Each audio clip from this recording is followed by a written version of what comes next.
السلام علیکم ورحمۃ اللہ وبرکاتہ۔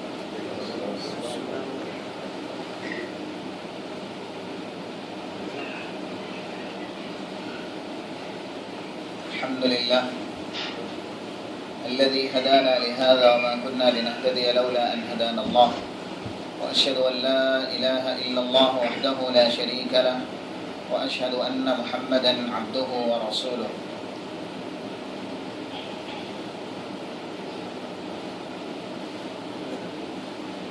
أما بعد أعوذ بالله من الشيطان الرجيم إن الدين عند الله الإسلام۔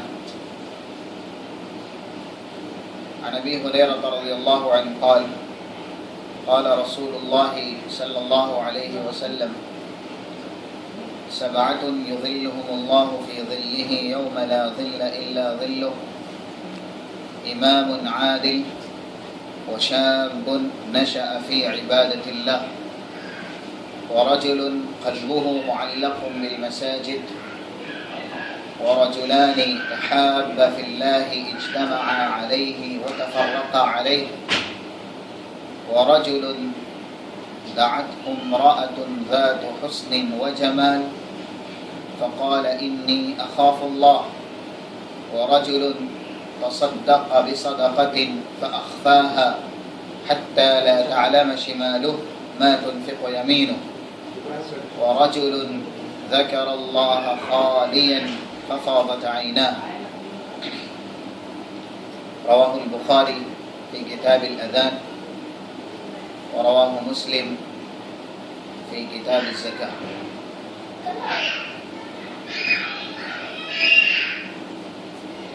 خطبہ مسونہ کے بعد سورہ آل عمران کی آیت نمبر 19، صحیح بخاری، صحیح مسلم، متفق علیہ ایک روایت جس کے راوی حضرت ابو ہریرہ رضی اللہ تعالیٰ عنہ ہیں، آپ کے سامنے بیان کی گئی۔ اس سے پہلے جو حدیث پڑھی گئی ہے اس کی تفسیر اور اس کی وضاحت کی جائے، چند باتیں بطور تمہید۔ ہر صاحب اسلام یہ بات اچھی طرح جانتا ہے کہ رب العالمین کے یہاں کسی بھی نیک عمل کی قبولیت کی دو بنیادی شرطیں ہیں۔ پہلی، جو بھی عمل ہم کرتے ہیں وہ صرف اللہ کے لیے ہو، اور دوسری، نبی اکرم صلی اللہ علیہ وسلم کے طریقے کے مطابق ہو، نبی اکرم صلی اللہ علیہ وسلم کی پیشین گوئی کے مطابق، جیسا کہ صحیح روایت ہے، امام بخاری نے کتاب الفتن والملاحم میں یہ روایت ذکر کی ہے، یأتی علیکم زمان الا والذی بعدہ شر من حتی تلقوا ربکم۔ جو بھی زمانہ آئے گا اس کے اندر جو فتنہ اور فساد ہے، آنے والا زمانہ، آنے والا وقت فتنے اور فساد کے اعتبار سے اس سے زیادہ ہی ہوگا۔ اس لیے جو گزشتہ زمانہ تھا ہمارے آبا اور اجداد کا، اس کے اندر جو فتن اور جو فساد تھے بقدر آج کے وقت میں جس میں ہم اور آپ زندگی گزار رہے ہیں زیادہ ہے، کیونکہ نبی اکرم صلی اللہ علیہ وسلم کی پیشین گوئی بھی تھی۔ آپ نے مدینے کے بلند و بالا ٹیلوں پر چڑھ کر کے لوگوں کو مثال دے کر کہا تھا، انی لأراکم موقع الفتن کقطر المطر، میں فتنوں کو ایسے نازل ہوتے دیکھ رہا ہوں جس طریقے سے بارش کے قطرات یکے بعد دیگرے مسلسل نازل ہوتے ہیں۔ اور نبی اکرم صلی اللہ علیہ وسلم نے اس طرح کے پرآشوب اور پرفتن زمانے کے اندر جو لوگ دین کے متحمل ہوں گے، دین پر چلنے والے، دین پر عمل پیرا ہوں گے، ان کی مثال بھی بیان کی۔ الصابر علی دینی کالقابض علی جمرۃ من النار، دین پر قائم رہنے والا، ثابت قدم رہنے والا ایسا ہی ہوگا جیسے آگ کے انگارے پہ چلنے والا. یعنی فتنوں کے زمانے میں دین پر عمل کرنا اتنا مشکل ہو جائے گا. اور ساتھ ساتھ نبی اکرم صلی اللہ علیہ وسلم نے یہ بھی بتایا لا تقوم الساعة حتى يرفع العلم ويكثر الجهل ويكثر الحرج. قیامت جیسے جیسے قریب آئے گی دین کا شوق اور دین کا علم اٹھتا ہی جائے گا. لوگوں کو دین کا تعلم، دین کی تعلیم بڑی ہی شاق گزرے گی، نہ وہ دین حاصل کرنے کے خواہاں رہیں گے، نہ دین پر عمل پیرا ہونے کے خواہش مند رہیں گے. جیسے جیسے قیامت قریب آتی جائے گی، زمانہ گزرتے جائے گا، اللہ دین کو اٹھائے گا، دین کا علم اٹھ جائے گا. اور دوسری روایتوں کے اندر صراحت ہے اللہ کا ڈر یہ اٹھا لیا جائے گا، امانت یہ اٹھا لی جائے گی، صداقت، سچائی، زہد، ورع، یہ ساری صفتیں مفقود ہو جائے گی. آج ہم اپنی آنکھوں سے مشاہدہ کرتے ہیں، ایک طرف دنیا کی طلب ہے اور دوسری طرف دین کا حصول ہے، جبکہ پوری زندگی اللہ نے ہمیں اس لیے عنایت کی ہے کہ ہم دین کا علم سیکھیں اور دنیا کے اندر آخرت کی زندگی بنا کے جائیں، تاکہ کل فقیر اور مفلس میدان محشر میں ہم نہ بن سکے اور ہمیں وہاں آنسو بہانے کی نوبت نہ آئے، یا پھر نام اعمال جس کا بائیں ہاتھ میں دیا جائے اور وہ شخص اپنی موت کی دہائی دے یا موت کی صدا لگائے، ایسی صفت سے ہمیں نہ گزرنا پڑے. اس لیے دنیا کے مختصر لمحات اللہ نے ہمیں دیے ہیں. آپ دنیا کمائیے، دنیا حاصل کیجئے. دین اسلام یا اللہ کی شریعت اس سے نہیں روکتی، بلکہ اللہ نے بقدر دنیاوی حصہ اپنے کلام مجید کے اندر لوگوں کو تلقین کرتے ہوئے کہا حاصل کرو وَلَا تَنْسَ نَصِيبَكَ مِنَ الدُّنْيَا، دنیا کا حصہ مت بھولو، جتنا دنیا کا حصہ ہے حاصل کرو، لیکن دنیا ہی محض ہو اور آخرت یہ چھوٹ جائے اور آخرت سے پردہ پوشی ہو، آخرت سے غفلت ہو یا آخرت سے کنارہ کشی ہو، یہ ہماری اور آپ کی تباہی اور بربادی ہے. اس لیے آج کے پراشوب اور فساد فتنے سے پر زمانے میں ہمیں چاہیے کہ ہم بنیادی چیزیں جو دین کی ہیں، جس سے ہم جنت حاصل کر سکتے ہیں اور جہنم سے بچ سکتے ہیں، وہ بھی ضرور سیکھ لیں. کیونکہ کل ہم اگر اللہ کے سامنے عذر پیش کریں کہ اللہ ہمیں دنیا کے اندر سمجھانے والا، بتانے والا کوئی نہیں آیا، یا پھر ہمیں موقع ہی نہ ملا، فرصت ہی نہ ملی کہ ہم تیرے دین کے قواعد اور ضوابط، اساسی اور بنیادی باتیں سیکھ کر کے تیرے پاس آ سکتے، اس طرح کی فرصت ہمیں نہ ملی، یہ عذر اور یہ بہانہ اللہ کے یہاں کبھی بھی قبول نہ ہوگا. کیونکہ رب العالمین نے جس طریقے سے انبیاء اور رسل کا سلسلہ جاری کیا تھا اور اس کا اختتام محمد رسول اللہ صلی اللہ علیہ وسلم پر ہو چکا، اسی طریقے سے یاد دہانی کے لیے، دین سمجھانے کے لیے اور اصلاح کرنے کے لیے ان کے وارثین کا سلسلہ تا قیامت جاری رکھا ہے. جو علماء ہیں اور واعظین ہیں، ناصحین ہیں، ان کا سلسلہ اللہ نے انبیاء اور رسل کے بعد ان کا وارث بنا کر کے تا قیامت رکھا ہے. اس لیے ہم بنیادی باتیں، اساسی باتیں، جس سے کہ ہماری کی گئی عبادت اللہ کے یہاں قبول ہو اور ہم اپنے آپ کو جہنم سے بچا سکیں، یہ سیکھ لیں. جو لوگ یہاں آتے ہیں اور قرآن اور حدیث کی باتیں اب تک صحیح طریقے سے وہ نہیں سمجھ سکتے، یا ان کو قرآن اور حدیث کے بنیادی اور اساسی ضوابط و قواعد معلوم نہیں ہے، ان کی یہ ذمہ داری ہے کہ وہ وقت نکال کے جو بھی ان کے متعلقین ہیں، لواحقین ہیں، جن سے بھی ان کا رابطہ ہے، ان سے وہ قرآن اور حدیث کی بنیادی اور اساسی باتیں پوچھے، سیکھیں. کیونکہ ہم دنیا کے بھی بہت سے امور نہیں جانتے، لیکن اپنے رشتہ داروں سے، قرابت داروں سے اور احباب اور دوستوں سے جن سے بھی ہماری قربت زیادہ ہے پوچھ کر کے دنیاوی امور سیکھ لیتے ہیں۔ اسی طریقے سے دنیا سے کئی گنا زیادہ بہتر اور اول یہ دین کی معلومات ہے اور دین کا علم ہے۔ اگر ہمیں نہیں پتہ ہے تو یہ ہماری دنیا کے امور جاننے سے قبل ذمہ داری ہے کہ دین کے امور جو ہمیں معلوم نہیں ہیں ہمارے قرابت داروں سے، رشتہ داروں سے یا جن سے ہماری پہچان ہے، معرفت ہے، ان سے ہم پوچھیں تاکہ رب العالمین کے یہاں جو کچھ ہم ٹوٹی پھوٹی عبادت کرتے ہیں مقبول ہو جائے۔ اس لیے انبیاء اور رسل دنیا کے اندر بھیجے گئے توحید سمجھانے کے لیے اور بتانے کے لیے۔ اللہ نے اپنے کلام مجید کے اندر بہت سی جگہ توحید کی فضیلت اور توحید کی اہمیت و افادیت کو بیان کیا۔ مثلا انسان کے سارے اعمال کی قبولیت کا دار و مدار اس کی صحیح توحید پر ہے۔ بہت سے ایسے ہیں جن کو پتہ ہی نہیں توحید کیا ہے۔ توحید ہے افراد اللہ تعالی بألوہیتہ وربوبیتہ وباسمائہ وبصفاتہ۔ رب العالمین نے اپنے لیے جو صفتیں، جو نام خاص کیے ہیں، وہ سارے نام اور وہ ساری صفتیں اللہ ہی کے لیے خاص ماننا، اس کو اس میں ایک جاننا، اکیلا سمجھنا، یہ توحید ہے۔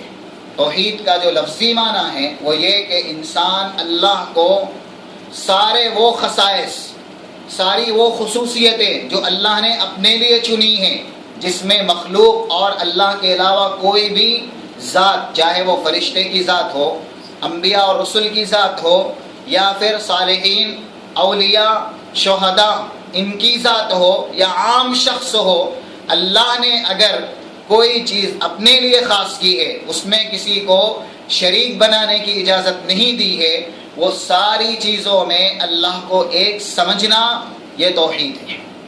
مثلا رب العالمین نے اپنے کلام مجید کے اندر یہ بیان کیا وَلِلَّهِ خَزَائِنُ السَّمَاوَاتِ وَالْأَرْضِ، زمین اور آسمان کے خزانے اللہ کی ملکیت میں ہیں۔ اللہ جسے چاہے گا دے گا، اللہ جسے چاہے گا محروم کرے گا۔ اب اس خصوصیت میں، ملکیت میں، مالک ہونے میں پورے زمین اور آسمان کے ہمیں اللہ کو ایک ماننا ہے۔ یعنی جتنی بھی چیزیں ہیں زمین اور آسمان اور اس کے بیچ کی، یہ سب اللہ کی ملکیت ہے۔ اگر ہم نے اس کے اندر کسی رسول کو، نبی کو، ولی کو، شہید کو تھوڑی سی ملکیت میں بھی شامل کیا، آدھا آدھا نہیں، صرف تھوڑے سے حصے میں بھی ہم نے شامل کیا کہ کچھ حصہ اللہ نے نبی کو دے دیا ہے، ان کے پاس ہے، اگر ہم نبی سے مانگیں گے نبی ہمیں دے دیں گے۔ کچھ حصہ اللہ نے ولی کو دیا ہے، اگر ہم ولی سے سوال کرتے ہیں تو ولی ہمیں دے دیتا ہے۔ جس طریقے سے مثالیں بیان کی جاتی ہے، دنیا کا حاکم جو کسی ملک کا حاکم ہوتا ہے، وہ سارے ملک کو اپنی ماتحتی میں نہیں لیتا، بلکہ ملک کے حصے اور ملک کے پارٹس دوسرے لوگوں کے ذمے کر دیتا ہے، سب پر وہ نگراں رہتا ہے، لیکن ملک کے جو بھی حصے ہوتے ہیں ان حصوں کے دوسروں کو بھی مختار اور دوسروں کو بھی مالک بناتا ہے۔ جیسا کہ ہم جانتے ہیں ایک حاکم اور ایک سلطان جو کہ بڑی رعایت کا مالک ہے، وہ ساری رعایت پر اکیلا قابض نہیں ہوتا، بلکہ کچھ علاقے یا کچھ گاؤں یا کچھ شہر چند لوگوں کے حوالے کر دیتا ہے تاکہ وہاں کے بسنے والے جب ان پر کوئی شکوہ شکایت ہو تو اس طرف رجوع کیا جائے۔ جو وہاں کا ذمہ دار ہے، وہاں کا ولی ہے، یہ دنیاوی حاکم ہے، کیونکہ اس کے پاس انسانی طاقت ہے، اس کی سماعت ہمارے اور آپ کی سماعت کی طرح ہے، وہ زیادہ دور تک سن نہیں سکتا۔ ایسے ہی اس کی آنکھیں، اس کی بینائی یہ ہماری بینائی کی طرح ہے، وہ زیادہ دور تک دیکھ نہیں سکتا۔ یعنی یہاں بیٹھے ہوئے اگر آپ یہ کہیں کہ اس کی نگاہ جدہ تک چلی جائے تو یہ ناممکن ہے، ریاض تک چلی جائے ناممکن ہے، مدینے تک چلی جائے ناممکن ہے دوسرے جو آلات دنیاوی اس کے ذریعے بھی مکمل بصیرت ناممکن ہے۔ جو دوسرے ترقی یافتہ آلات ہیں، کیمرات یا دوسرے جو ذرائع ہیں، اس کے بھی ذریعے پوری نگرانی کرنا، ہر لمحے کی نگرانی کرنا یہاں بیٹھے ہوئے، یہ انسانی طاقت کے ماورا ہے، ناممکن ہے۔ اس لیے انسان مجبور ہو کر کے، جو کہ بڑی رعایا کا ذمہ دار ہوتا ہے، حصے کر کر کے دوسروں کو تقسیم کر دیتا ہے۔ لیکن کیا ہماری اور آپ کی طرح، یا پھر دنیاوی حاکم اور دنیاوی بادشاہ کی طرح رب العالمین کی بھی بادشاہت ہے، اس کی بھی حکومت ہے؟ کیا وہ بھی ایسے ہی حاکم، ویسا ہی سلطان ہے جیسے دنیا کے حکما اور دنیا کے سلاطین ہیں؟ نعوذ باللہ، یہ مثال صحیح نہیں ہے۔ اس لیے رب العالمین اپنی ملکیت میں، اپنی قدرت میں، اپنی بادشاہت میں اکیلا ہے، تنہا ہے۔ وہ ہر کسی کو دیکھ بھی سکتا ہے، وہ ہر کسی کی پکار سن بھی سکتا ہے، بلکہ اس کی سماعت اتنی زیادہ ہے، جیسا کہ حضرت عائشہ بیان کرتی ہے، قد سمع اللہ قول التي تجادلك في زوجها وتشتكي الى الله والله يسمع تحاوركما۔ جب نبی اکرم صلی اللہ علیہ وسلم کے پاس ایک خاتون آئی شکایت لے کر کے کہ مجھے میرے شوہر نے اپنی زوجیت سے نکال دیا، کیونکہ اس نے ہی مجھے کہا ہے انت علی کظہر امی، تو میرے لیے میری ماں کے پیٹھ کی طرح ہے۔ غلطی اس نے کی، اس کا خمیازہ میں کیوں بھگتوں؟ اگر غلطی میرے خاوند نے کی ہے تو سزا بھی خاوند کو ملنی چاہیے۔ اس کے نکاح سے مجھے کیوں بری الذمہ کیا گیا؟ اس کے نکاح سے مجھے کیوں خارج کیا گیا؟ یہ شکایت لے کر کے نبی اکرم صلی اللہ علیہ وسلم کے پاس وہ خاتون آئیں۔ اللہ کے نبی صلی اللہ علیہ وسلم آرام گاہ سے باہر تشریف لائے اور اس کی شکایت سنی۔ حضرت عائشہ کہتی ہے، صحیح بخاری کی روایت ہے کتاب التفسیر کی، ان کے بیچ کچھ باتیں ہوئیں، مجھے بھی نہیں پتا کہ نبی نے اور اس خاتون نے آپس میں کیا گفتگو کی، کیا مسئلہ تھا، کیا سوال اس خاتون نے کیا اور نبی نے کیا جواب دیا، مجھے نہیں پتا۔ لیکن اللہ نے عرش عظیم کے اوپر سے سنا، اللہ نے عرش کے اوپر سے سنا اور کہا قد سمع اللہ قول التي تجادلك في زوجها۔ رب العالمین نے اے نبی اس عورت کی شکایت سن لی جو آپ کے پاس لے کر کے آئی تھی۔ اندازہ کیجئے ایک آسمان اور دوسرے آسمان کے بقدر کتنا فاصلہ ہے، یعنی ہم اور آپ اپنی عقل سے تصور نہیں کر سکتے۔ اور جیسا کہ صحیح روایتیں ہیں، جو حملۃ العرش فرشتے ہیں، حملۃ العرش 8 فرشتے ہیں جنہوں نے عرش کو اٹھایا ہے، تقریباً ان کی گردن سے لے کر کے کان تک کے بیچ کا جو فاصلہ ہے وہ ایک آسمان دوسرے آسمان کے بیچ تک کا ہے۔ ان کی گردن سے کان کی لو تک کا فاصلہ ایک آسمان سے دوسرے آسمان تک کے بیچ کا جو فاصلہ ہے وہ ہے، یا پھر آپ زمین سے آسمان تک کا فاصلہ لیجیے، اتنا فاصلہ۔ حملۃ العرش، عرش کو اٹھائے ہوئے 8 فرشتے، ان کی طوالت نہیں، ان کی جسامت نہیں پوری اتنی، بلکہ ان کی گردن سے لے کر کے کان کی لو تک، یہ کان کا ابتدائی حصہ اس کو لو بولتے ہیں، یہاں تک گردن سے لے کر کے اتنا فاصلہ ہے جتنا زمین سے آسمان کا اور ایک آسمان سے دوسرے آسمان تک کا، یعنی پورے فرشتے کا اتنا فاصلہ نہیں ہے، بلکہ وہ 8 فرشتوں میں سے ہر کسی کی گردن سے لے کر کے کان تک کا اتنا فاصلہ ہے۔ اب جسامت دیکھیے یا پھر جسم دیکھیے، وہ اللہ کے علم میں اتنی اونچائی۔ اب 7 آسمان ہیں، پھر اس کے اوپر عرش ہے، اور پھر کرسی ہے، رب العالمین اس کے اوپر جلوہ گر ہے، اور استوا کیسا ہے وہ اس کو ہی پتا ہے۔ اللہ مستوی ہے کرسی پر، لیکن اللہ ہی جانتا ہے وہ کس طریقے سے مستوی ہوا ہے۔ اتنے فاصلے، اور اللہ نے اتنے پردوں کے بعد بھی، اتنے حجاب کے بعد بھی اس عورت کی شکایت سن لی اور کلمہ استعمال کیا، قد سمع اللہ، اللہ نے سن لیا عرش کے اوپر سے۔ اور حضرت عائشہ نبی اکرم صلی اللہ علیہ وسلم کے آرام گاہ میں ہیں، نبی باہر ہیں، اور وہ کہہ رہی مجھے نہیں پتا کیا بات ہوئی۔ اس لیے ہمارے یہاں جو لوگ صاحب اسلام ہیں، مسلم ہیں، لیکن اگر وہ یہ مثالیں دیتے ہیں کہ رب العالمین نے بھی اپنی بادشاہت اور اپنی حکومت تقسیم کر دی انبیاء میں، فرشتوں میں، ولیوں میں، شہیدوں میں، صالحین میں. جس طریقے سے دنیا کے حاکم، دنیا کے بادشاہ اپنی حکومت و اپنی سلطنت اپنے کارندوں میں اور اپنے اہلکاروں میں، اپنے لواحقوں میں تقسیم کر دیتے ہیں. یہ مثال غلط ہے. اسی لیے اللہ نے اپنے کلام مجید میں قاعدہ بیان کیا. وہ قاعدہ یہ ہے وَلِلَّهِ الْمَثَلُ الْأَعْلَى، اللہ کے لیے صرف وہ مثالیں بیان کرو جو اللہ نے اپنے لیے بیان کی. اللہ کے لیے وہ مثال لائق ہے اور وہی مثال بیان کرنا جائز ہے جو اللہ نے خود اپنے لیے بیان کی. ہم اپنی طرف سے جس طریقے سے ایک مخلوق کو دوسرے مخلوق پر قیاس کر کے مثال بناتے ہیں، ویسے ہی مخلوق کا خالق پر قیاس کرنا، یہ قیاس نہ تو شریعت سے ثابت ہے اور نہ ہی عقل سے ثابت ہے. اور دوسری جگہ اللہ نے بیان کیا لیس کمثلہ شیء وہو السمیع البصیر.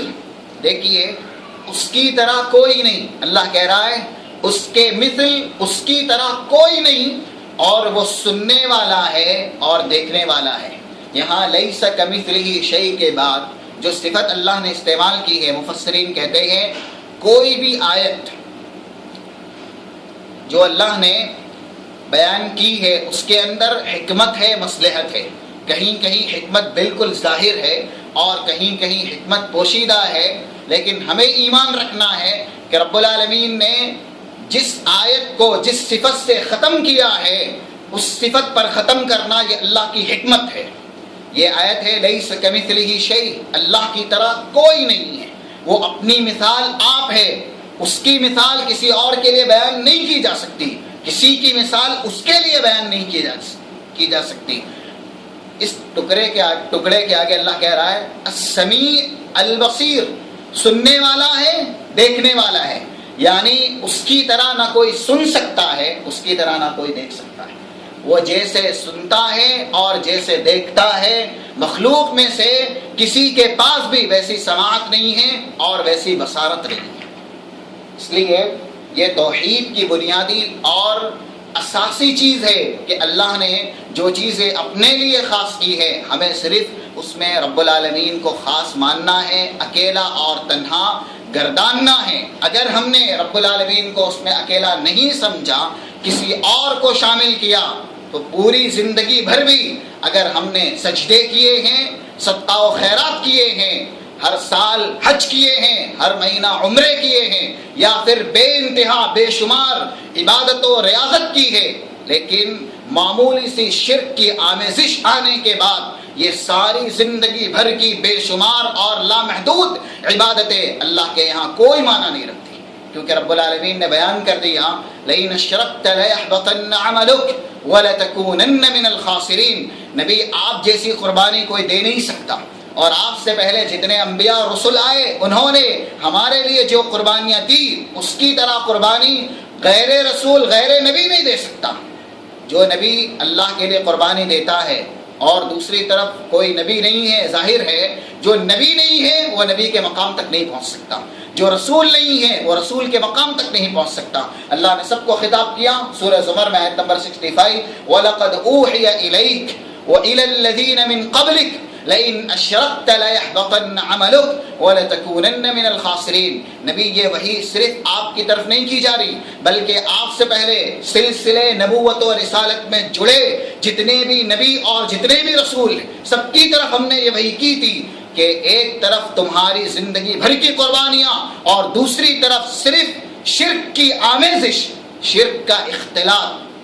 لئن اشرکت لیحبطن عملک، اگر شرک مکس ہو گیا زندگی بھر کی قربانیوں میں تو پورا عمل اللہ کیا رائے گا اور برباد ہو جائے گا. وَلَتَكُونَنَّ مِنَ الْخَاسِرِينَ، اور خسران میں، نقصان میں پڑ جائیں گے.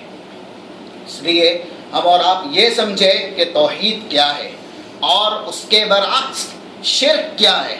اگر ہماری زندگی میں جہلاً نہ جانتے ہوئے شرک موجود ہے اور ہمیں اب تلک اس کے تعلق سے علم نہیں ہے، تو ہمیں شرک کی قسمیں اور شرک کے تعلق سے جو بنیادی چیزیں ہیں وہ حاصل کرنی چاہیے، تاکہ ہماری زندگی سے یہ نجس چیز جس کی وجہ سے زندگی بھر کی عبادت اللہ کے یہاں مردود بن سکتی ہے نکل جائے۔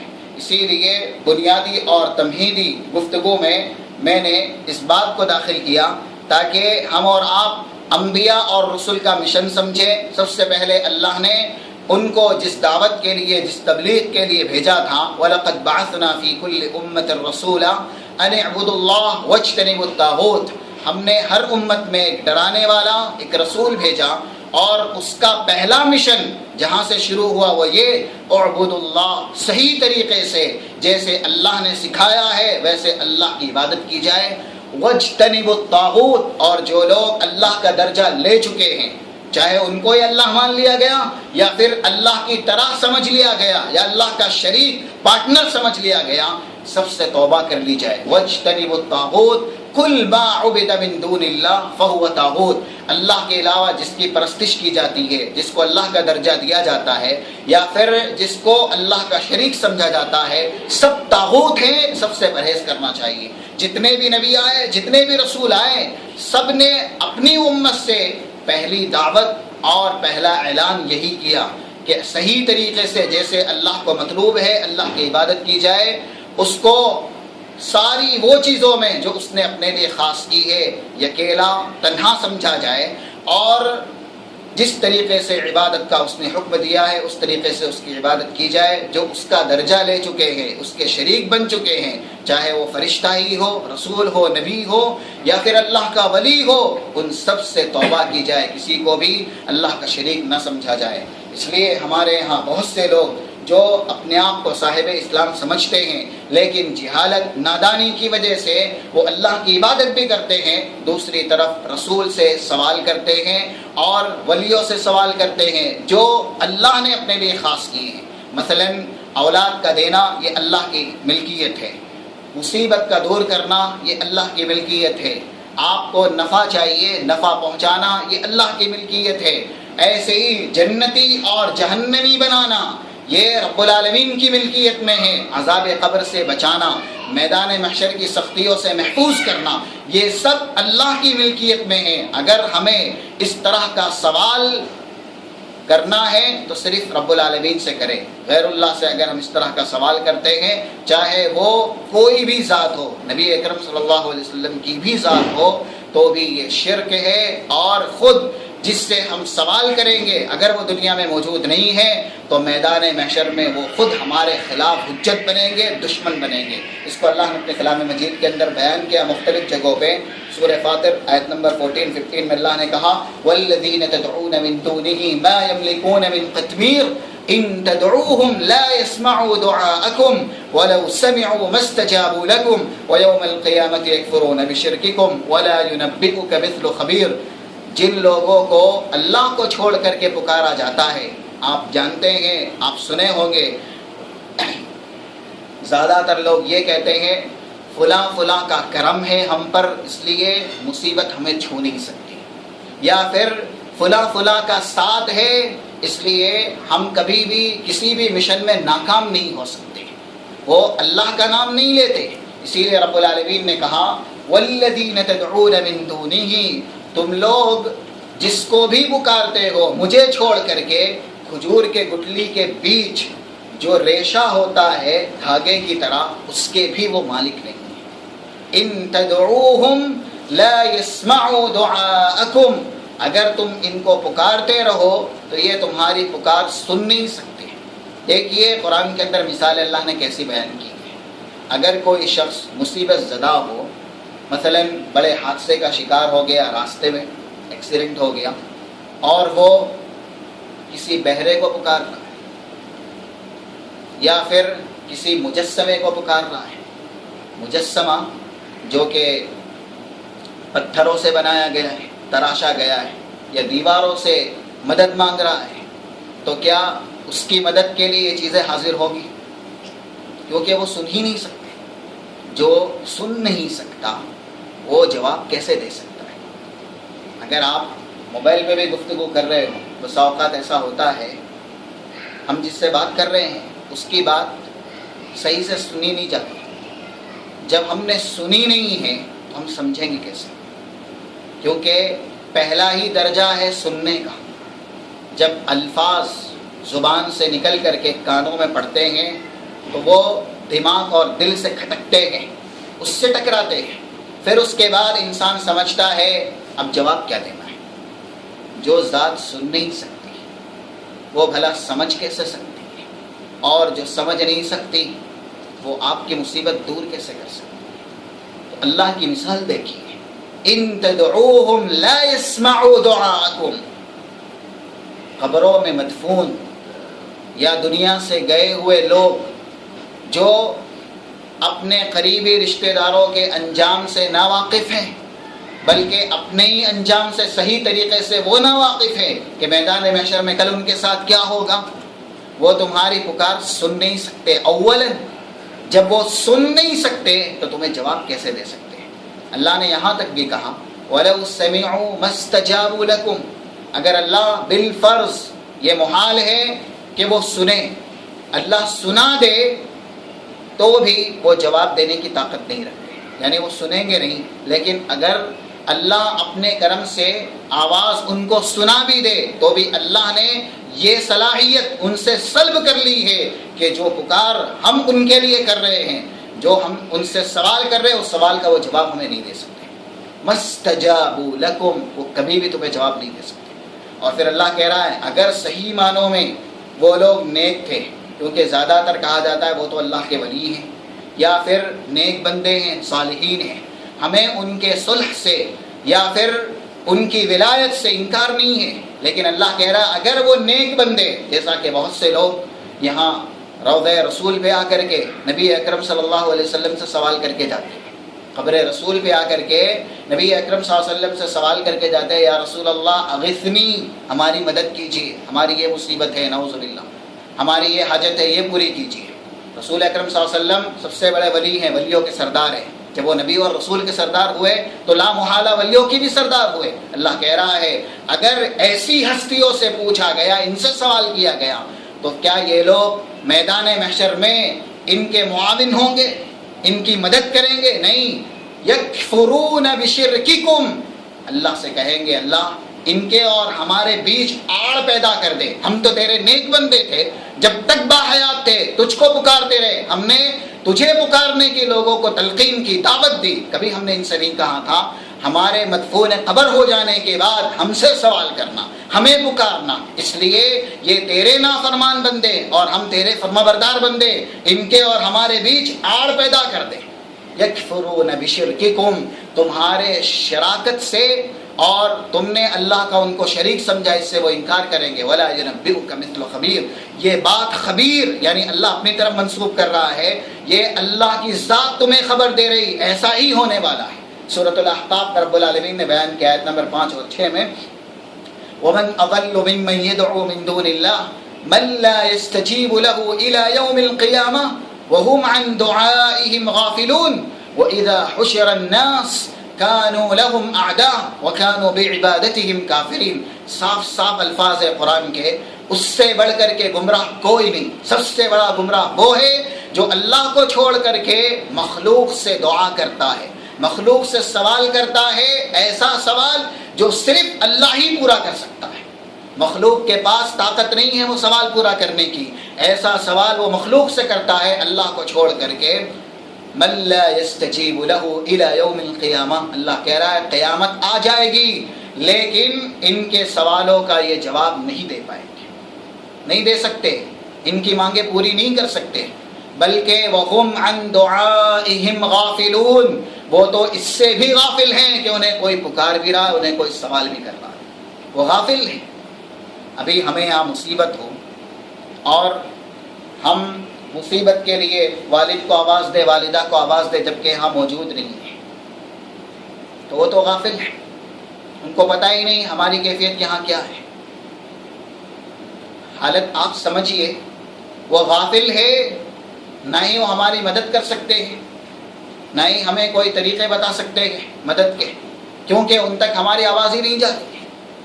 تو اللہ نے جو مثال بیان کی ہے، جن کو پکارا جا رہا ہے یہ مدفون قبر ہے، اور ان کو پتہ ہی نہیں ہے کہ ان کو کوئی پکار بھی رہا ہے، ان سے کوئی سوال بھی کرتا ہے. پھر آگے اللہ کہہ رہا وَإِذَا حُشِرَ النَّاسُ، ایک دن وہ بھی آئے گا جب سارے لوگ اکٹھا کیے جائیں گے، قبر والے بھی قبر سے اٹھ کے آئیں گے. كَانُوا لَهُمْ أَعْدَاءَ، تو آپس میں یہ لوگ ایک دوسرے کے دشمن بن جائیں گے.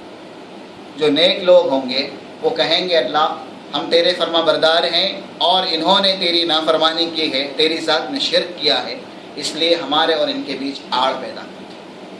وَكَانُوا بِعِبَادَتِهِمْ كَافِرِينَ، اور ان کی عبادت سے کھلم کھلا انکار کریں گے. ہم نہیں جانتے، مثلا آج عیسائی اگر عیسیٰ کو اللہ کہے یا اللہ کا بیٹا کہے، ہر پریشانی میں ان سے ہی سوال کرے، تو کیا حضرت عیسیٰ اپنے ماننے والوں کی موافقت کریں گے جو ان کو اللہ کہہ رہے ہیں، اللہ کا بیٹا کہہ رہے ہیں، ان کا ساتھ دیں گے میدان محشر میں؟ نعوذ باللہ. بلکہ ان کے خلاف خود حجت بنیں گے اور کہیں گے تمہارے اور ہمارے بیچ دوری ہے کیونکہ تم نے اللہ کی نافرمانی کی اور ہم نے اس کا حکم نہیں دیا تھا. یہ موٹی موٹی باتیں تھیں جو آپ کے سامنے بیان کی گئی. اب جو حدیث ہے بخاری اور مسلم کی،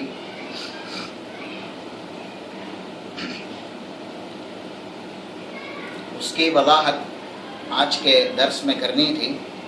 اس سے پہلے کیونکہ حدیث کا تعلق میدان محشر سے ہے، نبی اکرم صلی اللہ علیہ وسلم نے میدان محشر کی کچھ سختیاں بیان کی، اللہ نے بھی اپنے کلام مجید کے اندر بیان کی. وہ سختیاں آپ سماعت کریں. مثلا آج سورج بے انتہا دوری کے فاصلے پر، پھر بھی تمازت اور تپش ناقابل برداشت رہتی ہے. سورج کی تپش اور تمازت اتنی دوری کے باوجود بھی ہم برداشت نہیں کر سکتے. نبی اکرم صلی اللہ علیہ وسلم بیان کرتے ہیں، صحیح مسلم کی روایت ہے، تدن الشمس من الخلق على قدر میل، ایک میل کے فاصلے پر سورج کر دیا جائے گا میدان محشر میں. ایک میل کے فاصلے پہ میدان محشر میں سورج ہوگا اور جسم پر کپڑے نام کی کوئی چیز نہیں ہوگی، کیونکہ حدیث میں یہ بھی بیان کیا گیا وَكُلُّهُمْ آتِيهِ يَوْمَ الْقِيَامَةِ فَرْدًا، تم میں کا ہر شخص اللہ کے پاس اکیلا تنہا آئے گا. اس کے جسم پر کپڑا بھی نہیں ہوگا، پیروں کے اندر جوتی بھی نہیں ہوگی. جیسے وہ ماں کے پیٹ سے مولود ہوا تھا اسی طریقے سے میدان محشر میں اس کی حاضری ہوگی. اسی لیے امہات المومنین میں حضرت عائشہ نے سوال کیا تھا نبی اکرم صلی اللہ علیہ وسلم سے کہ اس وقت نگاہیں شرم سے جھک جائے گی اور ہماری کیفیت کیا ہوگی. اللہ کے نبی صلی اللہ علیہ وسلم سے پوچھ رہی ہیں جب کسی کے جسم پہ کوئی کپڑا نہ ہوگا تو اس وقت ہماری کیفیت کیا ہوگی. نبی اکرم صلی اللہ علیہ وسلم نے کہا، اس وقت قرآن کی آیت بھی نازل ہوئی، یا ایھا الناس اتقوا ربکم ان زلزلۃ الساعہ شیء عظیم. عائشہ وہ ایسا منظر ہوگا، اس منظر میں کسی کو کسی کی طرف دیکھنے کی فرصت کہاں ہوگی. ہر شخص اپنے اعمال کے بقدر پسینے کے اندر ڈوبا ہوا ہوگا، جس کے جتنے گناہ ہیں اس کے بقدر رب العالمین پسینے کے اندر ڈبائے اسے رکھے گا. اور ہر کسی کو اپنی فکر دامنگیر ہوگی، کیسے میں بچ جاؤں، کیسی میری فلاح یابی اور کامیابی ممکن ہو جائے، بس میں نجات پا جاؤں. ہر کس و ناکس یہی تصور کرے گا.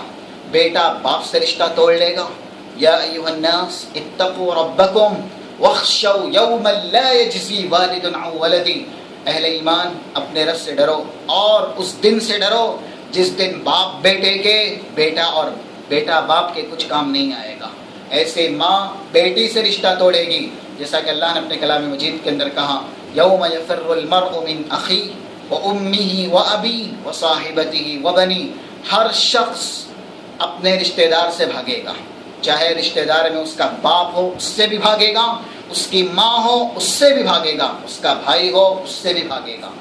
یعنی لِكُلِّ امْرِئٍ مِّنْهُمْ يَوْمَئِذٍ شَأْنٌ يُغْنِيهِ. ہر کسی کو اپنی فکر دامنگیر ہوگی، وہ یہی تصور کرے گا بس میں بچ جاؤں، میرے علاوہ اگر سارے پکڑ لیے جاتے ہیں تو مجھے افسوس نہیں ہے، لیکن میری نجات یہ ممکن ہو جانی چاہیے.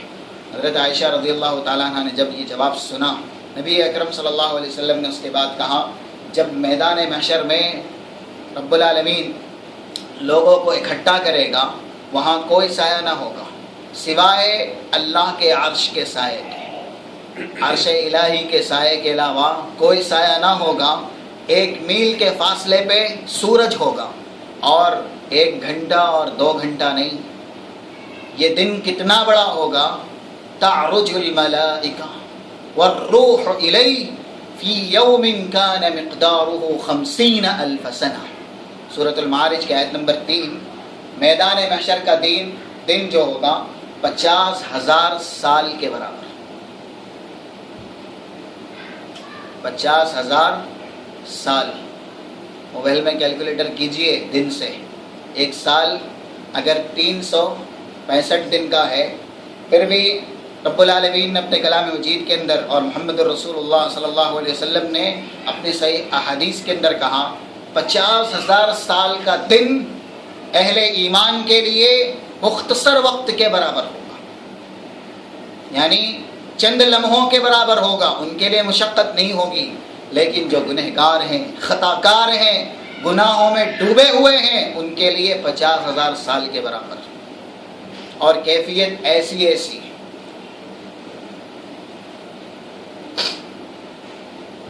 اسی موقع پر جن لوگوں کو رب العالمین عرش کا سایہ دے گا وہ اہل ایمان ہوں گے۔ ان کی خصلتیں اور خصوصیتیں محمد رسول اللہ صلی اللہ علیہ وسلم نے اپنے کلام مجید کے اندر بیان کی ہے۔ آج وہی خصلت اور وہی صفت آپ کے سامنے بیان کی جائے گی، اور بیان کرنے کا مقصود اور مطلوب یہ ہے کہ ہم اپنے ایمان کا جائزہ لیں، اپنے آپ کا محاسبہ کریں، ان 7 میں سے کون سی خصلتیں ہم میں ہیں یا نہیں۔ اگر 7 خصلتیں ہم میں ہوں اور اس پر ہماری مداومت و مواظبت ہو، ہمیشگی ہو، تو الحمدللہ۔ اگر 7 خصلتیں نہیں تو کم سے کم چند 1 خصلتیں ہی پیدا کرے جس کے ذریعے رب العالمین کے عرش کے سائے تلے ہمیں جگہ مل جائے میدان محشر میں۔ وہاں کوئی بھی کسی کی مصیبت کا مداوا نہ بن سکے گا۔ جب انبیاء کی جماعتیں اپنی قوموں کو دھتکار دیں گی، آدم، نوح، ابراہیم، موسیٰ، عیسیٰ اور دوسرے جو انبیاء اور رسل ہیں، وہ کہہ دیں گے نفسی نفسی، آج ہمیں اپنی فکر ہے، تو پھر ہمارے رشتہ دار، ہمارے اعزاء، ہمارے اقربا جو دنیاوی مصیبت میں ہمارے کام آتے، وہ میدان محشر کی مصیبت میں ہمارے کام ہرگز نہیں آ سکتے، کیونکہ سب سے زیادہ رحم دل اور سب سے زیادہ مہربان جماعت اس دنیا کے اندر نبی اور رسول ہی کی جماعت ہے۔ وہ اپنی امت کے لیے سب سے زیادہ شفیق اور رحیم ہوتے ہیں۔ جب وہ میدان محشر میں اپنی امتوں کو دھتکار دیں گے، کیونکہ ان کی امتیں ہر نبی اور رسول کے پاس جائیں گی، جو جس نبی اور رسول کی امت ہے وہ اپنے نبی اپنے رسول کے پاس جائے گی اور سوال کرے گی آج ہمیں بچا لیجیے، شفاعت کر کے، سفارش کر کے، لیکن وہ یہ جواب دے دیں گے نفسی نفسی۔ آج ہمیں بھی اپنی فکر دامنگیر ہے، ہم خود یہ سوچ رہے ہیں کہ اللہ کے عذاب سے کیسے بچائیں، ہماری نجات کیسے ممکن ہو، اس کی فکر ہمیں لاحق ہے، چہ جائے کہ ہم تمہاری مدد کریں اور تمہاری اعانت کریں۔ جب انبیاء کی جماعتیں یہ جواب دے دیں نفسی نفسی، تو آج جو ہمارے عقیدوں میں یہ جاگزی ہوا ہے کہ فلاں ہمیں میدان محشر میں اپنے سائے لیں گے یا پھر اپنے ساتھ جنت میں لے کے چلے جائیں گے، جہاں انبیاء کی جماعتیں سید الاولین ابراہیم علیہ السلام جو ولیوں کے بھی سردار ہیں، کیونکہ محمد رسول اللہ صلی اللہ علیہ وسلم کے بعد سب سے افضل ترین نبی اور رسول ہیں، وہ بھی کہہ دیں گے نفسی نفسی، تو جو ان سے مقام اور رتبے میں کم ہے، گرچہ وہ اللہ کے ولی ہی ہو، وہ نیک اور صالح ہی ہو، پھر ہم ان کے تعلق سے کیسے دھوکے میں مبتلا ہیں کہ وہ اپنے ساتھ ہمیں جنت میں لے کے جائیں گے، وہ میدان محشر میں ہماری سفارش کریں گے، ہماری شفاعت کریں گے، یہ ناممکن ہے، کیونکہ انبیاء کی جماعتیں جہاں یہ کہہ دے کہ ہمیں اپنی فکر ہے، جو رتبے اور مقام میں کم ہیں بدرجہ اولیٰ وہ یہ کہیں گے کہ ہمیں اپنی فکر ہے، آج ہمیں اپنے آپ کو بچانا، ہم تمہاری مدد نہیں کر سکتے، صرف محمد رسول اللہ صلی اللہ علیہ وسلم کی ذات یہ واحد ذات ہے جو رب العالمین کے فضل و کرم سے وہاں سجدے میں گرے گی، اور اللہ ان سے کہے گا ارفع رأسک یا محمد سل تعطى اشفع تشفع۔ محمد رسول اللہ صلی اللہ علیہ وسلم آپ سجدے سے سر اٹھائیے اور سوال کیجئے دیے جائیں گے، سفارش کیجئے آپ کی سفارش قبول کی جائے گی۔ اور نبی اکرم صلی اللہ علیہ وسلم نے اس اعجاز کی وجہ بھی بیان کی کہ اللہ نے یہ فضیلت مجھے کیوں دی، میرے علاوہ کسی نبی اور کسی رسول کو یہ فضیلت کیوں نہ ملی؟ کیوں؟ لِكُلِّ نَبِيٍّ دَعْوَةٌ مُسْتَجَابَةٌ، اللہ نے ہر نبی کے لیے ایک اسکیم رکھی تھی، ایک دعوت، ایک پکار، ایک آواز۔ اگر وہ نبی جو بھی سوال کرے اللہ وہ سوال پورا کرے گا۔ ہر نبی نے یہ دعوت دنیا میں ہی استعمال کر لی، ہر نبی نے اپنی دعوت اور اپنی دعا جو اللہ نے بطور اعجاز ان کو دی تھی وہ دنیا کے اندر مانگ لی، دنیا میں ہی اس کا سوال کر لیا۔ وَإِنِّ اخْتَبَأْتُ دَعْوَتِي لِأُمَّتِي يَوْمَ الْقِيَامَةِ، لیکن میں نے میری دعوت کا استعمال، میری اسکیم کا استعمال اپنی ذات کے لیے نہیں کیا، بلکہ میری امت کے لیے، میدان محشر تک کے لیے، قیامت کے دن کے لیے ملتوی کر دی۔ ہر نبی نے اللہ نے ایک اسکیم دی تھی، آپ نبی بنے، آپ رسول بنے، آپ نے اتنی قربانیاں دی ہے۔ جس طریقے سے آپ کسی کمپنی میں ہو اور آپ کو اسکیم دی جائے کہ آپ یہاں کے معاونین ہیں، اس لیے آپ کو اسکیم دی جا رہی ہے جو چیزیں آپ کو خریدنی ہیں آپ خرید لیجیے۔ جو بھی اہلکار ہے، کام کرنے والے ہیں اسی کمپنی میں، معاونین ہیں، یہ صرف انہی کے لیے ہے۔ ایسے ہی ساری امتوں کے لیے ایک مستجاب دعوت نہیں تھی، لیکن نبی اور رسول کے لیے تھی، کیونکہ نبی اور رسول اللہ کے سب سے قریبی اور برگزیدہ بندوں میں سے ہوتے ہیں۔ اللہ یصطفی من الملائکہ ورسلا من الناس، لوگوں میں سے اللہ چنتا ہے، لوگوں میں سے اللہ نے ان کو چنا ہے۔ ہر نبی کو اللہ نے ایک قبولیت والی دعوت دی تھی بطور اسکیم، جو مانگنا ہے مانگ لو ہم دے دیں گے اس دعوت کے بدلے۔ سارے انبیاء نے، سارے رسولوں نے اپنی دعوت کا استعمال دنیا میں ہی کر لیا۔ محمد الرسول اللہ صلی اللہ علیہ وسلم کو بھی بحیثیت رسول اور نبی ہونے کے اللہ نے اعجاز دیا تھا۔ نبی آپ کو بھی ایک دعا دی جا رہی ہے، آپ مانگیے اس کے بدلے ہم دے دیں گے۔ محمد الرسول اللہ صلی اللہ علیہ وسلم نے نہیں مانگا۔ جس طریقے سے آج دنیا میں سنت رسول کی مخالفت کرتے ہوئے، طریقہ رسول کو دھتکارتے ہوئے اور نبی اکرم صلی اللہ علیہ وسلم کی نافرمانی سرتابی کرتے ہوئے ہم کتنی دنیا کماتے ہیں اور دنیا کے اندر کتنی ترقیاں کرتے ہیں، اس نبی کی مہربانی دیکھیے اور اپنی امت پر شفقت و رحمت کا مادہ دیکھیے۔ نبی کے لیے اعجاز تھا کیونکہ نبی کی قربانی تھی، نبی کو اپنے لیے وہ دعا استعمال کرنی چاہیے۔ محمد الرسول اللہ صلی اللہ علیہ وسلم نے اس دعا کا استعمال اپنی ذات کے لیے نہیں کیا بلکہ الفاظ استعمال کیے، ان اختبأت دعوتی لامتی یوم القیامہ، میں نے اس دعا کو جو اللہ کے یہاں قبول ہی ہوگی میری امت کے لیے میدان محشر تک کے لیے ملتوی کر دیا۔ قیامت کے دن میں اس دعوت کا میری امت کے لیے استعمال کروں گا۔ وہی دعا ہے جب اللہ محمد رسول اللہ صلی اللہ علیہ وسلم سے کہے گا آج سب سے پہلے آپ بولیں گے، آج سب سے پہلے آپ سوال کریں گے، کیونکہ آپ کی دعوت اور آپ کی دعا ابھی بھی باقی ہے جو ہماری طرف سے بطور اسکیم ہر نبی اور ہر رسول کو دی گئی۔ وہاں محمد الرسول اللہ صلی اللہ علیہ وسلم کیا کہیں گے اللہ سے؟ اللہم ارحم علی امتی، یا اللہم امتی، اللہم امتی، اللہ میری امت، میری امت، میری امت پر رحم و کرم کا معاملہ کر۔ آج یہی امت ہے اور یہی نبی اکرم صلی اللہ علیہ وسلم کے نام لیوا لوگ ہیں جو اپنی ذاتی ترقی کے لیے، ذاتی منفعت و فائدے کے لیے محمد الرسول اللہ صلی اللہ علیہ وسلم کی کتنی بے حرمتی کرتے ہیں، کتنی گستاخی کرتے ہیں۔ اور دوسری طرف دیکھیے نبوت و رسالت کی پوشاک سے محمد الرسول اللہ صلی اللہ علیہ وسلم متلبس ہیں اور وہ اپنی امت پر شفیقانہ رحیمانہ سلوک کرتے ہوئے میدان محشر کی سختیوں میں اپنے لیے پہلے نہیں مانگ رہے بلکہ اپنی امت کے لیے مانگ رہے ہیں۔ یہ فرق ہے اور یہ فرق آپ کے سامنے اس لیے واضح کیا تاکہ ابھی بھی ہم اور آپ جس طریقے سے نبی نے ہمارے لیے قد و کاوش کر کے ہمارا خیال کیا ہے، ہم ایمانی ذمہ داری ہوتے ہوئے، جبکہ اللہ نے ہر عمل کی قبولیت کی شرط ہی بیان کی ہے، اگر ہم نبی سے ایک بال کے برابر بھی منحرف ہوئے، ہٹ گئے، تو ہمارا ایمان بھی مکمل نہیں ہے، ہمارا دین بھی قابل قبول نہیں ہے۔ ہم نبی سے جتنی الفت و محبت کریں گے، جتنے نبی کے مطابق اور موافق رہیں گے رب العالمین سے اتنے ہی قریب ہوتے جائیں گے۔ اسی لیے نبی اکرم صلی اللہ علیہ وسلم کو اللہ نے کہا، جیسا کہ سورہ ال عمران آیت نمبر 31، قل ان کنتم تحبون اللہ فاتبعونی، نبی آپ لوگوں سے کہیے اگر تم اللہ سے محبت کرنا چاہتے ہو، اللہ کی نگاہ میں اچھا بننا چاہتے ہو، یہ چاہتے ہو کہ تم اللہ سے محبت کرو اور وہ تم سے محبت کرے، فاتبعونی، میری اتباع کرو، میری اقتداء کرو، میری راہ پہ چلو۔ یعنی ہمارا فائدہ ہے، اس لیے نہیں کہ نبی نے ہمارا خیال کیا اس لیے آج ہم نبی کا خیال کریں، نبی نے ہمیں یاد رکھا اس لیے آج ہم نبی کو یاد رکھیں، بلکہ نبی کا خیال اور نبی کو یاد رکھنا، ہر معاملے میں نبی کی سنت فالو کرنا، اس میں خود ہمارا فائدہ ہے۔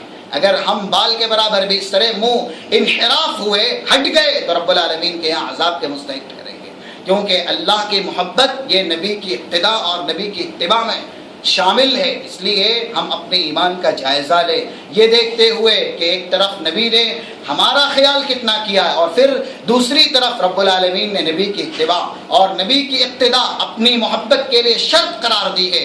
جو نبی والا بنے گا وہی اللہ والا ہو سکتا ہے، جو نبی والا نہ بن سکا اگرچہ وہ اللہ والا ہے، وہ اللہ کو مانتا ہے، پھر بھی اللہ نے اپنی ربوبیت کی قسم کھا کے کہا فَلَا وَرَبِّكَ لَا يُؤْمِنُونَ حَتَّى يُحَكِّمُوكَ فِي مَا شَجَرَ بَيْنَهُمْ، نبی تیرے رب کی ربوبیت کی قسم، جو مجھ کو مانے لیکن آپ کا فیصلہ مان لے، پھر اس میں شک اور شبہ محسوس کرے، میں میری ربوبیت کی قسم کھا کے کہتا ہوں مومن نہیں۔ جو اللہ کو مان لے لیکن محمد الرسول اللہ صلی اللہ علیہ وسلم کو نہ مانے، آپ کا فیصلہ نہ تسلیم کرے یا تسلیم کرے لیکن تذبذب ہو، تشکک ہو، شک اور شبہ ہو، تو اللہ اپنی ربوبیت کی قسم کھا کے کہتا ہے کہ وہ مومن ہے ہی نہیں، گرچہ مجھ کو مان رہا ہے۔ اس ناحیے سے بھی ہمیں محمد الرسول اللہ صلی اللہ علیہ وسلم کی اقتداء اور اتباع کا جائزہ اپنی زندگی کے اندر لینا چاہیے۔ عن ابی ہریرہ رضی اللہ عنہ قال قال رسول اللہ صلی اللہ علیہ وسلم سبعۃ یظلهم اللہ فی ظلہ یوم لا ظل الا ظلہ، امام عادل۔ حضرت ابو ہریرہ رضی اللہ تعالیٰ عنہ بیان کرتے ہیں نبی اکرم صلی اللہ علیہ وسلم نے کہا، 7 وہ لوگ جنہیں رب العالمین میدان محشر میں اپنے عرش کا سایہ دے گا، لا ظل الا ظلہ، اور اس کے سائے کے علاوہ دوسرا کوئی سایہ نہ ہوگا۔ یہ 7 صفتیں ہیں، 7 خصلتیں ہیں۔ اس پر یہ حدیث بڑی ہی محترم بالشان ہے، کیونکہ پوری حدیث پر مستقل علماء نے کتاب لکھی ہے۔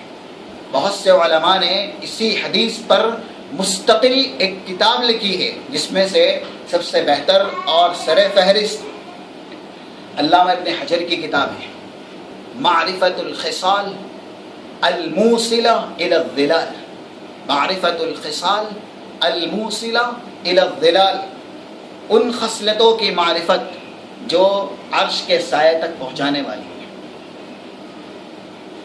اس لیے یہ حدیث بڑی محترم بشان ہے۔ 7 لوگ عرش الہی کے سائے میں، یہاں اس حدیث کے اندر اللہ نے مطلق کہا لا ظل الا ظلہ، اس کے سائے کے علاوہ کوئی سایہ نہ ہوگا۔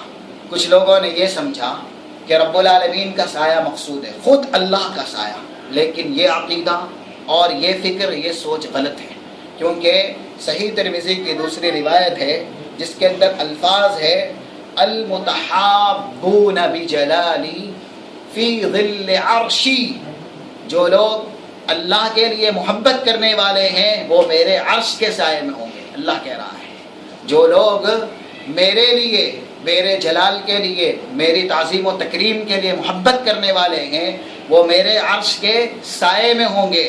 ظاہر ہے جب ایک حدیث کے اندر عرش کا لفظ آ گیا تو دوسری حدیثوں میں جہاں یہ لفظ نہیں ہے ان ساری حدیثوں کو اس حدیث سے ملایا جائے گا۔ اس کو علم حدیث کی اصطلاح میں یا اصول فقہ کی اصطلاح میں کہتے ہیں تخصیص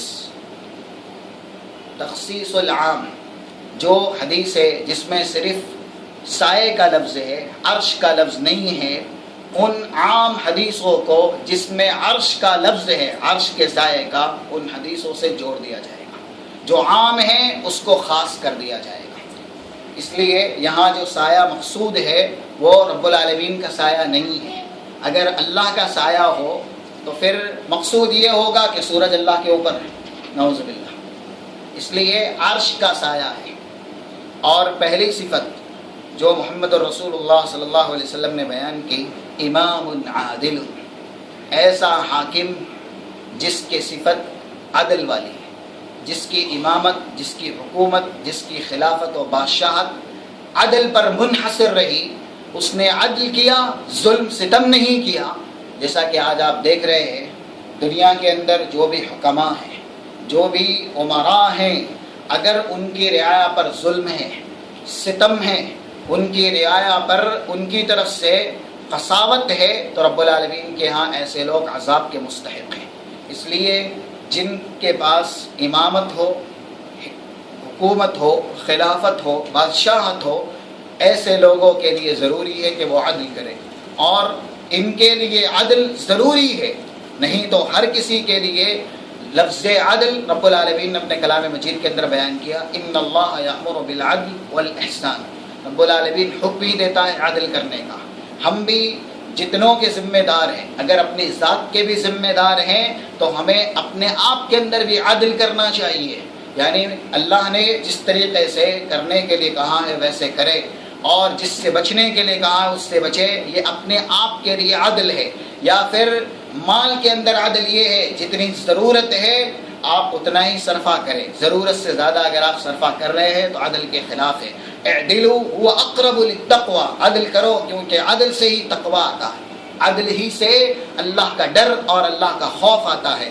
نبی اکرم صلی اللہ علیہ وسلم کی مطلق حدیث ہے جس کو امام مسلم نے کتاب الامارہ والقضاء کے اندر بیان کیا۔ محمد رسول اللہ صلی اللہ علیہ وسلم بیان کرتے ہیں، ان المقسطین عند اللہ علی منابر من نور وعن یمین الرحمن وکلتا یدیہ یمین الرحمن الذین یعدلون فی حکمہم واہلیہم وما ولوا، جو لوگ عدل و انصاف کرنے والے ہیں وہ نور کے ممبروں پر ہوں گے، عدل و انصاف کرنے والے نور کے ممبروں پر ہوں گے، وکلتا یدیہ یمین الرحمن، اور رب العالمین کے دائیں ہاتھ کی طرف ہوں گے، اللہ کے دائیں ہاتھ کی طرف جہاں نور کے ممبر لگے ہوں گے وہاں وہ لوگ ہوں گے جو انصاف کرنے والے ہیں، اور اللہ کے دونوں ہی ہاتھ داہنے ہیں۔ یہ حدیث بتاتی ہے، اس کے اندر صفات کا ذکر ہے کہ اللہ کے ہاتھ ہے، اور وہ بھی دو ہے، ہمیں ایمان رکھنا ہے، دونوں ہی دائیں ہیں، یعنی رائٹ ہے، لیفٹ نہیں ہے، کیونکہ یہ بایاں نقص اور عیب چاہتا ہے۔ انسان کا بایاں ہاتھ یہ نقص والا ہے، عیب والا ہے، اور اللہ کی ذات ہر عیب سے منزہ ہے، مبرہ ہے، اس لیے اللہ کے دونوں ہی ہاتھ رائٹ ہیں۔ وکلتا یدیہ یمین الرحمن الذین یعدلون، جو لوگ عدل کرنے والے ہیں، فی حکمہم، چاہے حکومت میں عدل کریں، وَأَهْلِيهِمْ، اہل و عیال کے اندر عدل کریں۔ اگر اللہ نے کسی کو صاحب اہل بنایا ہے، ایک گھرانہ ہے جس کے اندر اولاد بھی ہے، والدین بھی ہے، والدین کو چاہیے اولاد کے بیچ عدل کریں۔ جب بشیر نبی اکرم صلی اللہ علیہ وسلم کے پاس آئیں، یہ بھی بخاری مسلم کی روایت ہے، اور انہوں نے کہا اپنے بیٹے نعمان کو میں ایک باغیچہ دینا چاہتا ہوں، آپ اس کے اوپر گواہ بن جائیے۔ نبی اکرم صلی اللہ علیہ وسلم نے کہا اکل ولد نحلتہ مثل ھذا، آپ کے دوسرے بھی بچے ہیں نعمان کو چھوڑ کر کے، کیا آپ نے اس طرح کا باپ ہر کسی کو ہدیہ دیا ہے؟ تو بشیر جو نعمان کے والد ہیں وہ کہنے لگے نہیں، میں صرف اپنے بیٹے نعمان کو دینا چاہتا ہوں۔ نبی اکرم صلی اللہ علیہ وسلم نے کہا انی لا اشہد علی جور، میں ظلم پر گواہ نہیں بنتا، یہ ظلم ہے ایک کو دینا اور دوسرے کو محروم کر دینا۔ وہیں آپ نے یہ تلقین کی، اتقوا اللہ وعدلوا بین اولادکم، اللہ سے ڈرو، اولاد کے بیچ انصاف کرو، عدل کرو۔ یہاں پر بھی جو لوگ نور کے ممبروں پر ہوں گے، اللہ کے دائیں ہاتھ کی طرف ہوں گے، وہ لوگ جن کے پاس حکومت ہے، اگر حکومت میں عدل کیا ہے تو بھی ان کا یہ مقام ہوگا۔ اہل و عیال ہے، اہل و عیال میں اگر عدل کیا ہے تو بھی ان کا یہ مقام ہے۔ وما ولو، اور جو رشتہ دار ہے، اعزاء اقربا ہیں، جو بھی جانے پہچانے ہیں، اگر ان سے بھی عدل کیا ہے انصاف کیا ہے، کبھی بھی تعصب کا مظاہرہ نہیں کیا۔ اس کے اندر یہ چیزیں بھی شامل ہیں کہ اگر انسان کو حق بات پہنچ جائے یا کسی کے اندر کوئی عیب کوئی نقص ہے اور وہ حق کے خلاف ہے، جب اس کو حق بیان کیا جائے تو فوراً وہ حق انصاف سے قبول کرے۔ اگر وہ حق قبول کرنے میں منصف نہیں ہے، عادل نہیں ہے، تو رب العالمین کے یہاں سزا کا مستحق ہوگا۔ جن چیزوں میں بھی عدل اور انصاف ضروری ہے، ان چیزوں میں عدل اور انصاف کرنا یہ ایمان